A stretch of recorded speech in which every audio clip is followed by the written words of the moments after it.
Coming up this week on the Center of It All, a local craft space was voted the best new business of 2016. We'll tell you who it was and take a look at how one town celebrates the fall season. Our app this week could help clean up some dirty habits, and Nittany Beagle Rescue has our pet of the show. All that and more right here on the Center of It All.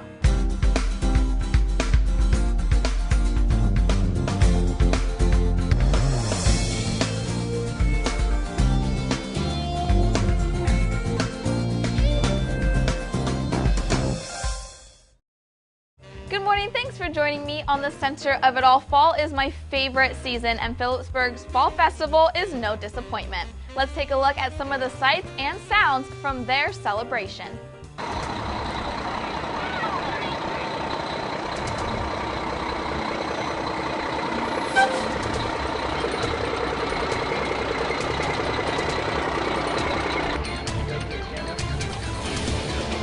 Front Street in Phillipsburg was filled with all kinds of ghouls, skeletons, and princesses for the Fall Festival.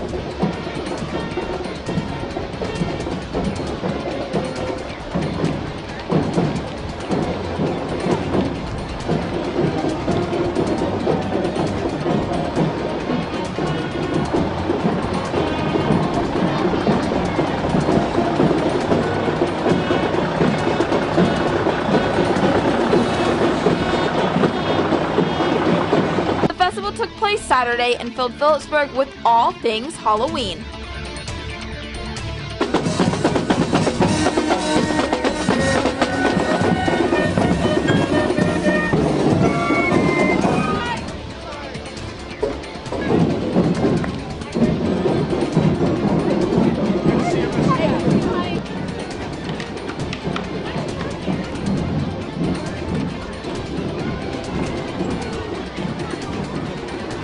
Complete with a costume parade for kids of all ages.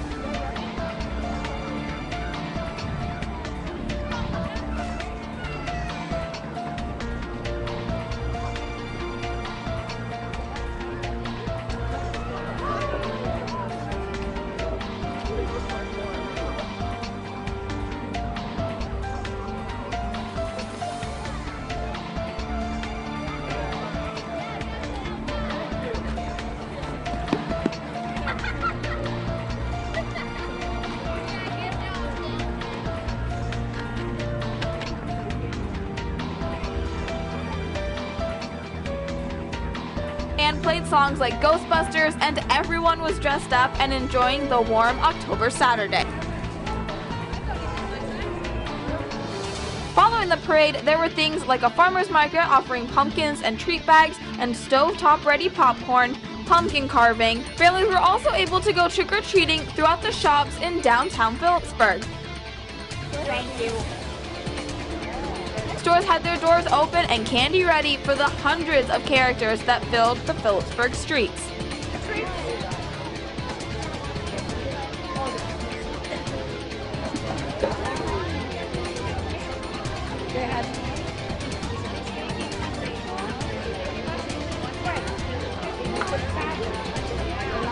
The library had books available for children and adults to choose from as well.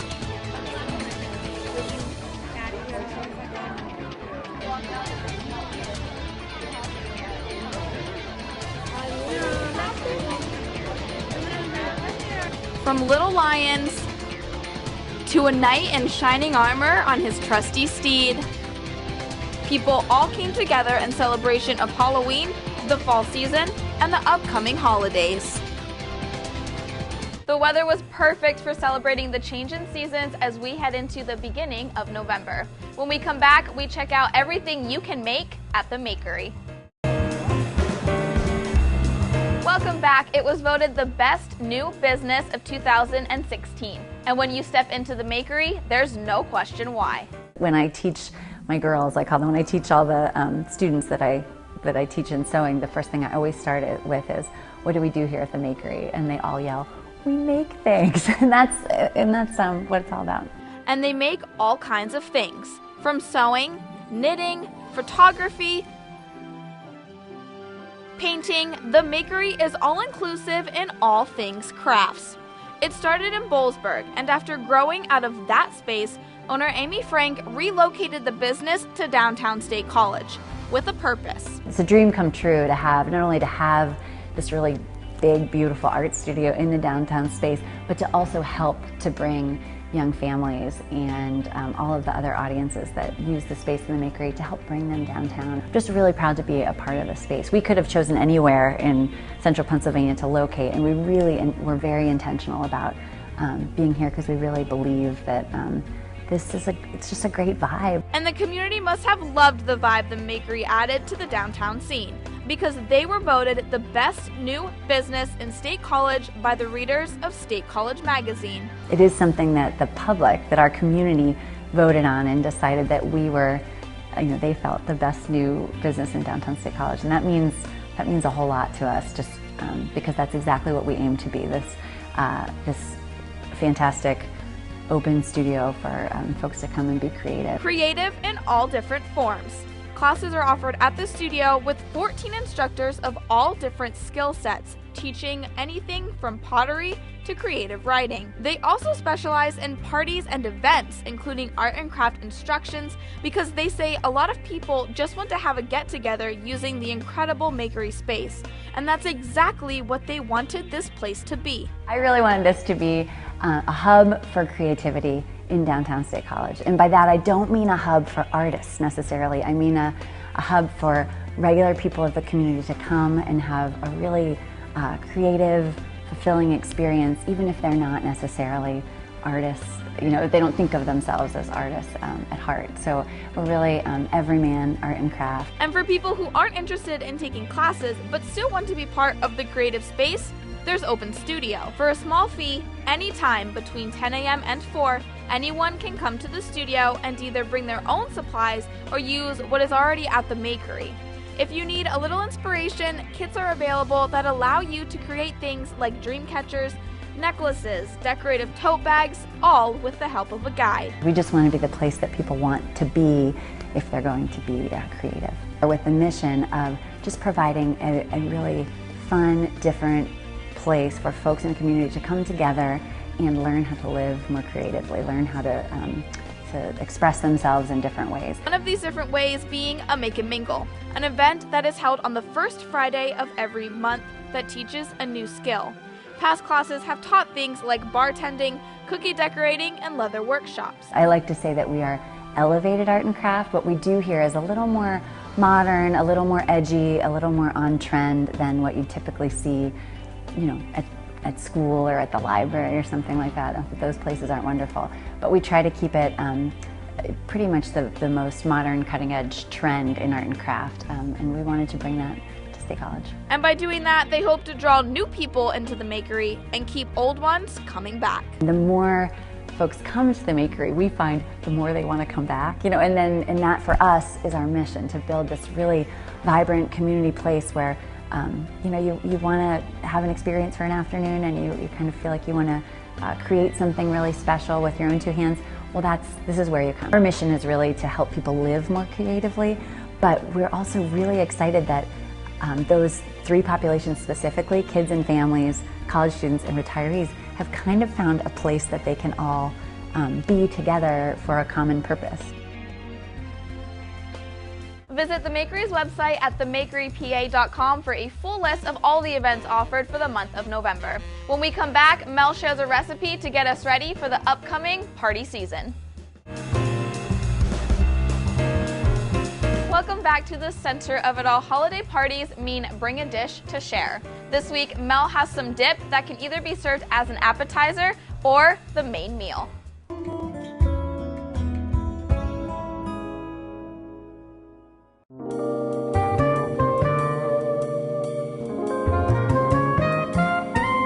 Don't look now, but the holiday entertaining season is closing in on us. If you're like me, you're always in the market for a super good, easy to make appetizer to serve at your own get-together or take to someone else's. Join me for a few minutes this morning right here at my kitchen counter while I mix up a batch of my ultra creamy hot crab dip.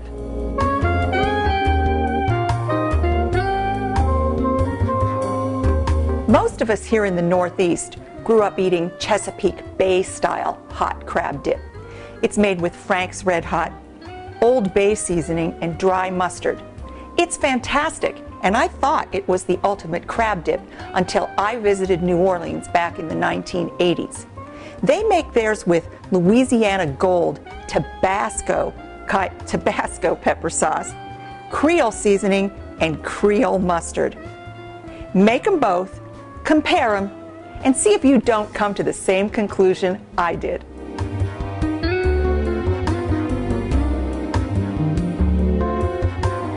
I've got 12 ounces of cream cheese, and I've put it in a pretty big bowl, but the only thing you have to really do is take this out almost 2 to 3 hours before you're ready to make your dip, because it has to be really, really soft. I'm going to add 3/4 of a cup of mayonnaise, your favorite brand. I'm using some Hellmann's here. That's my favorite brand. Oh, there's a little more left in there. I'm going to stir together a teaspoon of the Creole mustard, 2 teaspoons of the Louisiana Gold hot sauce, and 2 teaspoons of Worcestershire sauce. That's smelling real good. Now I've got a 1/2 teaspoon of the Creole seasoning and a 1/2 teaspoon of garlic powder. And I'm going to give these just a little bit of a stir, incorporate the spices and the mayonnaise.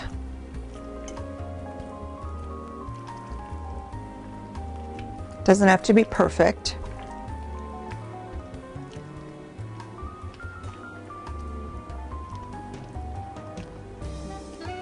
That's looking pretty good right now. I'm using Parmesan cheese. If you wanted to use cheddar cheese, you could, but it needs to be finely grated.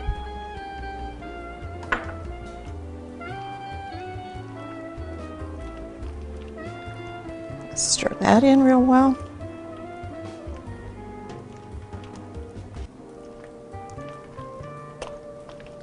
And now for my veggies, there's a 1/4 cup of yellow onion, green bell pepper, and red bell pepper. 1/4 cup each.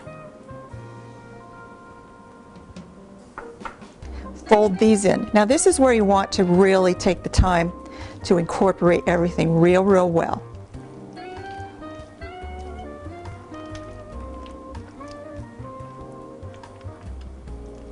Mash down those pockets of cream cheese. They should be really small. You're not going to get rid of them all, but they should be real small.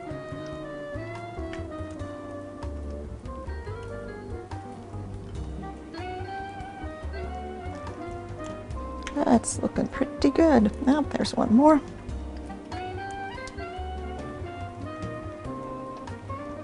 And last but not least, our crab meat. Now, I don't live in the Chesapeake Bay or even down in New Orleans, and here in Happy Valley, I'm using pasteurized crab meat. It's really high quality, and this is blue crab meat, which should make it really sweet. And that's a pound.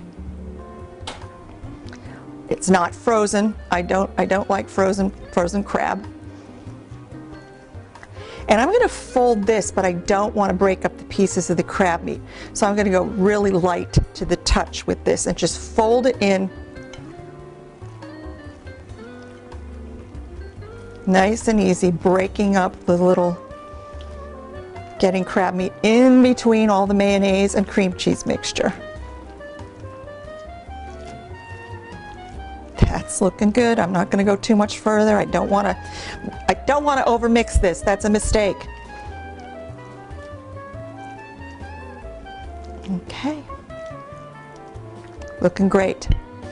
I've got a 9-inch au gratin dish. It's just a white baking dish with 2 sides. If you don't have this, a 9-inch pie plate or pie dish will do just fine.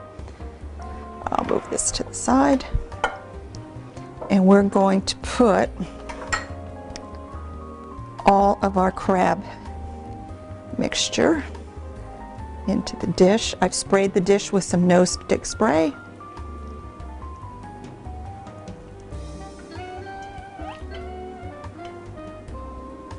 It smells wonderful. You could almost eat this cold because pasteurized crab meat is safe to eat just as it is.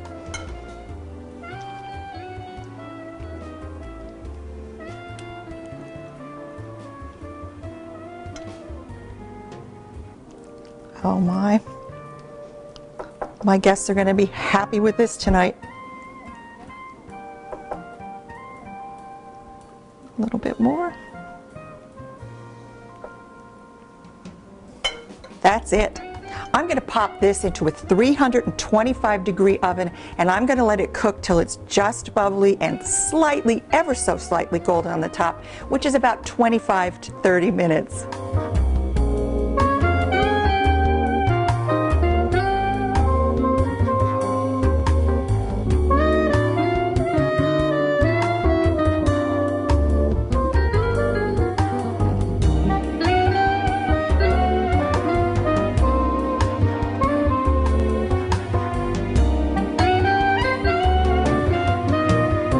The unfortunate few who can't eat seafood. Served hot out of the oven or at room temperature, this recipe has earned me more accolades than I can count. I've made it for brunches and lunches, casual tailgates, and upscale cocktail parties. I've given the recipe to old friends, new friends, my entire family, and now all of you at WHVL-TV too.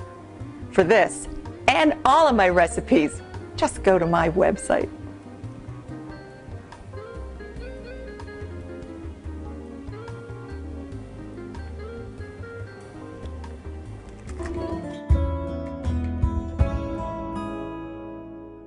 I always bring the leftovers back to the station, and as you can see, they are always enjoyed by everyone here at WHVL. When we come back, I show you an app that can help clean up your bathroom cabinet and show you our pet of the show.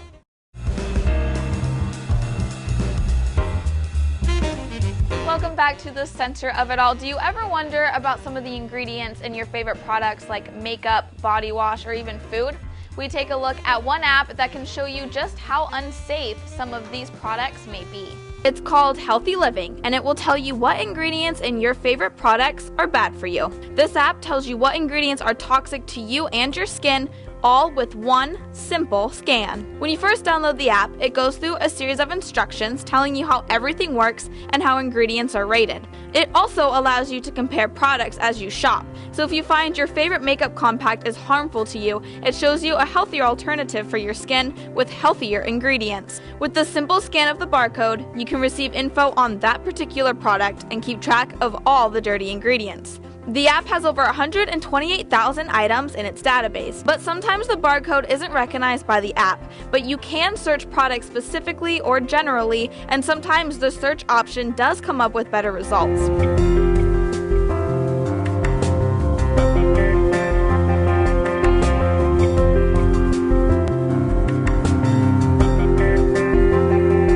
Once scanned, you can see how the product is rated based on three main things: allergy concern, cancer concern, and developmental concern. Then each individual ingredient is given an individual rating. At the end, the app gives you an overall description on how safe that particular product is for you.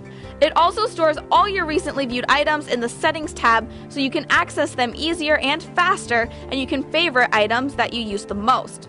To do that, simply click the star in the top right corner of the product page. You can scan things like lip gloss, shampoo, face wash, lotion, anything you use for daily routines. This app also lets you scan food and see how healthy or unhealthy the things you eat are. The food is also broken down into three different categories: nutrition concern, ingredient concern, and processing concern. It also gives you a link that will show you healthier alternative options to whatever you scanned. Overall, I was actually really surprised at how unsafe some of my everyday products scored. But now we switch gears as we meet up with Nittany Beagle Rescue to bring you this week's Pet of the Show.